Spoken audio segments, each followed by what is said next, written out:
আপনারা স্ক্রিনে যেটা দেখতে পাচ্ছেন এটা হচ্ছে নতুন আপডেট। এখানে দেখেন লেখাই আছে যে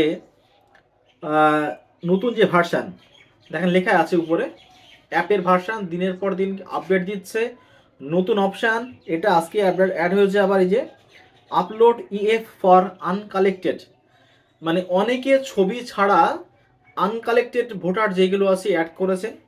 তাছাড়া আমি যারা অনলাইনে ফর্ম ফিল আপ করেছেন তাদের জন্য একটা খুব ভালো সংবাদ দেব। আপনারা যারা বাইরে আছেন তাদের কথাটা আমি একদিন বলেই দিয়েছি যে ভেরিফিকেশান কীভাবে হবে কি না হবে। হ্যাঁ, এবং বিশেষ করে যে এর পরে আমাদের যে 11 তারিখ পর্যন্ত ডেট দেওয়া হয়েছে, ডেট কি ইনক্রিজ করবে এই নিয়ে কিন্তু কোনো এখনও তথ্য আসেনি, কিন্তু ইনক্রিজ করতেও পারে নাও করতে পারে। আপনি দেখেন ভালো করে যে এই যে 7 দিন বাড়িয়েছিল, এই 7 দিন বাড়িয়ে থাকার পরে কি হয়েছে, এক দিন কিন্তু একটা ডেটা আমাদেরকে সাবমিট করতে হয়েছে। যতক্ষণ না পর্যন্ত পুরোপুরি ডেটা সাবমিট, মানে অ্যাকচুয়ালি ইনডিরেক্টলি কিন্তু বেশি কাজ বিএলও দিয়ে করতেই হচ্ছে। প্রথমে ফর্ম ছিল কালেক্ট এবং ফর্ম ডিস্ট্রিবিউট, যেটা ছিল প্রথমে।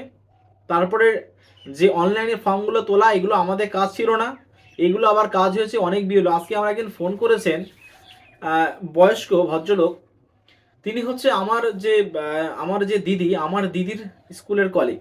উনি আমাদের ফোন করেছেন যে এরকম এই ব্যাপার, কোনো প্রজেনি, হ্যাঁ প্রজেনি যেগুলো সেলফ আছে, অনেক সেলফ প্রজেনি যেগুলো আছে, সেই সেলফ প্রজেনিগুলোকে উনি কি প্রজেনি দিয়ে করিয়ে দিয়েছেন। মানে একটা ভীষণ বড় সমস্যা, মানে ওনার এখানে কোনো সেলফ প্রজেনি কিছু নেই, যা আছে সব প্রজেনি।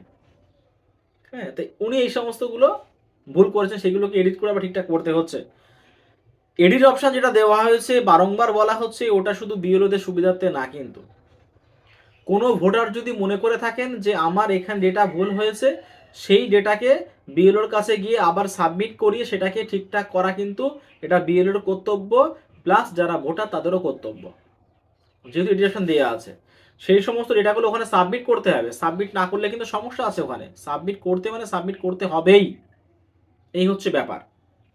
এখন কয়টা কথা, যেটা হচ্ছে এই যে আপলোড ফর ইএফ আনকালেক্টেড, এগুলো কি দেওয়া আছে দেখেন। আমার এখানে আমি টোটাল 82টা থেকে 83, মানে এরকম একটা আনকালেক্টেড ফর্ম আমার কাছে আছে। তার মধ্যে মিটু ভোটার আছে, শিফটেড ভোটার আছে, দেখতেই পাচ্ছেন, যেটা আপনার দিনের পর দিন টিভিতে কিন্তু পরিসংখ্যাটা বেড়ে যাচ্ছে আস্তে আস্তে। এই পরিসংখ্যা বাড়ার কারণ হলে এই আনকালেক্টেড ভোটার যেগুলো আছে এর ওপরে কিন্তু ভীষণ পরিমাণে জোর দেওয়া হয়েছে। তার সঙ্গে আমাদের এখানে যতটুকু বলেছেন যে যেইগুলো হচ্ছে গ্র্যান্ডমাদার দিয়ে যেগুলো ভেরিফিকেশান করা আছে, সেইগুলো কিন্তু প্রপার ডকুমেন্টস কিন্তু ওখানে সাবমিট করতে হবে।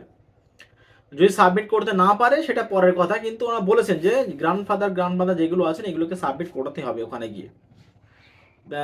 যে কোনো প্রকার যাতে কোনো ত্রুটি না থাকে, বিশেষ করে এই সমস্ত যে ভোটগুলো তোলা হচ্ছে, বিশেষ করে 2025-এর 26-এর যে ফেব্রুয়ারি মাসে, হ্যাঁ এইগুলো যেন কোনো কিছু ভুল না থাকে, সেই জন্য কিন্তু এগুলো করা হচ্ছে বিশেষ করে আরও।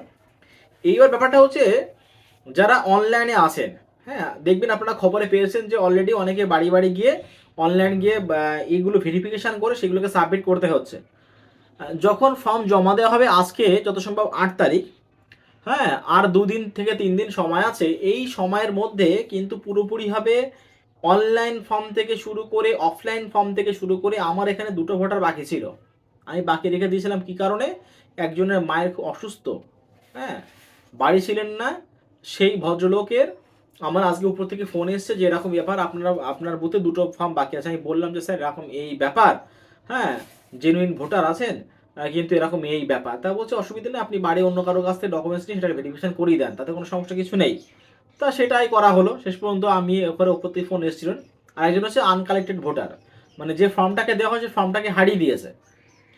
যেটা বলার উদ্দেশ্য এটাই যে প্রত্যেকটা ভোটার যেটা আছে আমাদের এই বুথে, বা প্রত্যেকটা বুথে সমস্ত ভোটারকে কিন্তু সাবমিট করতে হবে, মানে হবেই।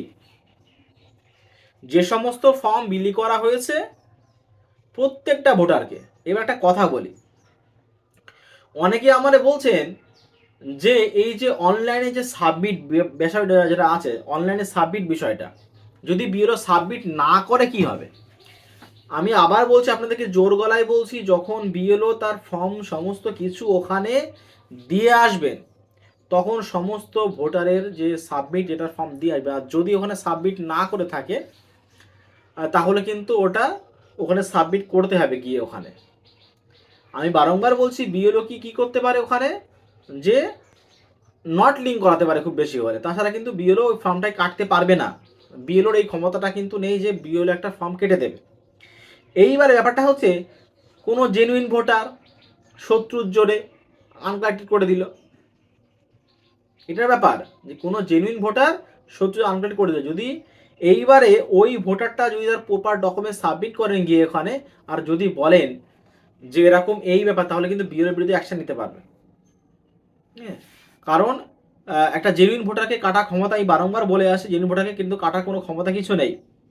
আচ্ছা, এইবার যারা বাইরে আছেন, হ্যাঁ আমি বারংবার বলছি যে যারা বাইরে আছেন, বাড়ির পরিবারের যে কোনো সদস্য দ্বারা আপনাদেরকে হেয়ারিং করানো যাবে, তাতে কোনো সমস্যা কিছু নেই, ডকুমেন্টসগুলোকে রাখতে হবে। যে সমস্যাটা বর্তমানে চলছে, বিশেষ করে খুব একদম পুরো সে নিখুঁতভাবে ওটা খোঁটা হচ্ছে, বিশেষ করে গ্র্যান্ডফাদার গ্র্যান্ডমাদার এবং 50 বছর বয়সী যে প্রজেনিগুলো আছেন তাদেরকে নিয়ে, বিশেষ করে এগুলো কিন্তু খুব জোর করে কিন্তু খোঁটা হচ্ছে, এগুলো খুব জোর করে, মানে এইগুলোকে পুরোপুরি বাধ্য করে একদম পুরো তার বিএলওদেরকে তার পুরোপুরি ডেটা সম্পর্কে এ করতেই হবে, নিতেই হবে। নো অ্যাকশান, কোনগুলোকে নো অ্যাকশান, যেইগুলো হচ্ছে 85 ইয়ার্স প্লাস, মানে ওদেরকে কোনো সমস্যা কিছু নেই, আর ওদের বা ফর্ম ফিল আপ হয়েছে মানে নো অ্যাকশান দিয়ে লিঙ্ক হোক বা না হোক, ব্যাস নো অ্যাকশান, এই হচ্ছে ব্যাপার। ওটা মেন কথা। ওনারা কি বলেছেন যে ওনারা বেঁচে আছেন কি না, বা একদম যদি পুরোপুরি বিছানা সজ্জায় থেকে থাকেন, বিছানা সজ্জায়, সেখানেও কিন্তু গিয়ে দেখে আসতে হবে যে ওই ভোটারটা বেঁচে আছে কিনা। যেহেতু মানে প্রত্যেকটা মানুষ, বিশেষ করে আমরা ভোটার, প্রত্যেক বাড়ি বাড়ি প্রত্যেক ভোটারের যে মানে বাড়ি বাড়ি আমরা কিন্তু যাওয়া হয়েছে, গিয়ে কোন মানুষ কি বৃত্তান্ত, লোকাল মানুষ ম্যাক্সিমাম সব চেনা আছেন, যারা শহর অঞ্চলে তাদের একটু সমস্যা হতে পারে, বিশেষ করে যে কোন বাড়িতে কত লোক থাকে কি না থাকে, সেটা ব্যাপার আছে। যাই হোক, তা এই হচ্ছে ব্যাপার, যে এই যে নতুন যে অপশন যেটা দিয়েছে, এই যে আপলোড যেটা দেওয়া আছে এখানে, আপলোডের অপশনটা এটা নতুন আজকে দিয়েছে এখানে, এটা দিয়েছিল কালকে ডুপ্লিকেট ভোটার। আর এই যে renew and fill EF unmap the elector, এগুলো কিন্তু কিছু করার নেই, এগুলো এডিট করতেই হবে। যদি কোনো ভোটার যদি বলে থাকে যে এরকম বাড়ি গিয়ে, এইবার যদি কোনো বিএলও একটু বেশি গায়ের জোয়ারি দেখায়, হ্যাঁ, তাহলে ওই অন্য স্টেপ নিতে হবে ভোটারদেরকে। আমি আগে বলেও দিয়েছি যে আপনার লোকাল পঞ্চায়েত বা কোনো কিছুতে আপনাকে জানাতে হবে, হ্যাঁ, উপর মহলে আপনাকে ফোন করতে হবে, এরকম এই ব্যাপার, হ্যাঁ আমার সমস্যা হচ্ছে কোনো কিছু এখানে। কারণ বিএলওদের উচিত সেটা হচ্ছে প্রত্যেকটা ভোটারকে সাহায্য করা। এইবারে আমি আপনাদের কয়েকটা আমি পড়বো আজকে।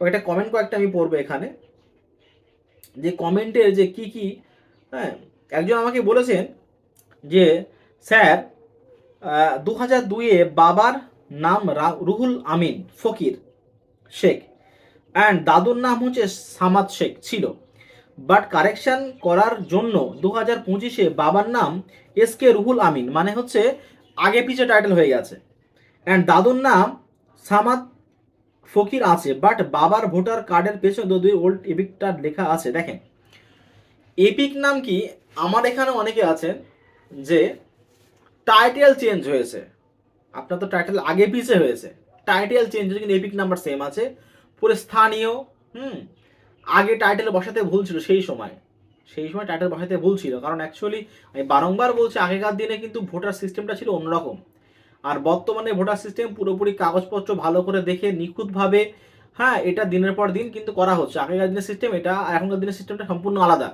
ওই কারণে দেখবেন যাদের নামের ভুল একটু মানে একটু অসুবিধা আছে, নামের ভুল স্পেলিং সমস্যা আছে, হ্যাঁ, নামের পুরোপুরি চেঞ্জ মানে 180 ডিগ্রি যদি চেঞ্জ না হয়ে থাকে, তাহলে কিন্তু কোনো সমস্যা কিছু নেই ওই নিয়ে, টাইটেল আগে পিছিয়ে কোনো ব্যাপারই না।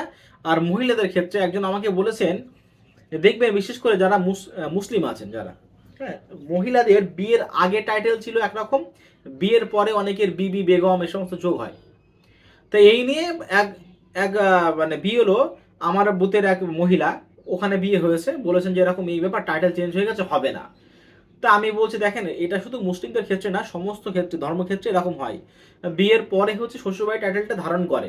তো তাই বলে যদি আপনি এটা এটা করে থাকেন, এটা কিন্তু আপনি ভুল করছেন। ভালো করে আপনি খোঁজ নিয়ে থাকেন, আপনি উপরে ফোন করেন, যদি আপনাকে বলে যে এরকম এটাকে নট ম্যাপিং করতে, তাহলে আপনি করে দেন। না হলে কিন্তু এইভাবে আপনি হ্যারাসমেন্ট করেন না। হ্যাঁ, তারপরে আমি বললাম, উনি খোঁজ টোজ নিলেন, তারপরে মোটামুটি না ঠিকঠাক, এই নিয়ে কোনো সমস্যা কিছু নেই।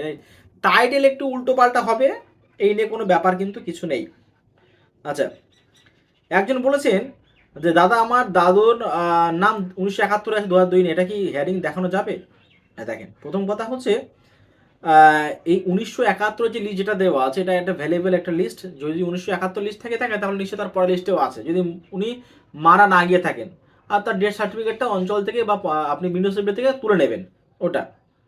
আচ্ছা, বিশেষ করে দেখেন ম্যাক্সিমাম যারা ভয় করেছেন এই সমস্ত বিষয়ে, যারা যে নামের ভুল টুল আছে, নামের সমস্যা আছে, আমাদের হেয়ারিং কি হবে কি না হবে, এইগুলো এই নিয়ে চিন্তা কোনো কারণ নেই। আমি বারংবার বারংবার বলছি, নামের যদি পুরোপুরি অমিল থাকে নামের, তাহলে চিন্তা করতে হবে। তা না হলে কিন্তু চিন্তা করার কোনো কারণ নেই। তা আমি আজকে রাত্রিবেলা আবার লাইভে আসবো। আজকে ভিডিও এই পর্যন্তই। চ্যানেলটিকে সাবস্ক্রাইব করে পাশে থাকা বেল আইকনটি ক্লিক করে আমার সাথে জুড়ে থাকুন। ধন্যবাদ।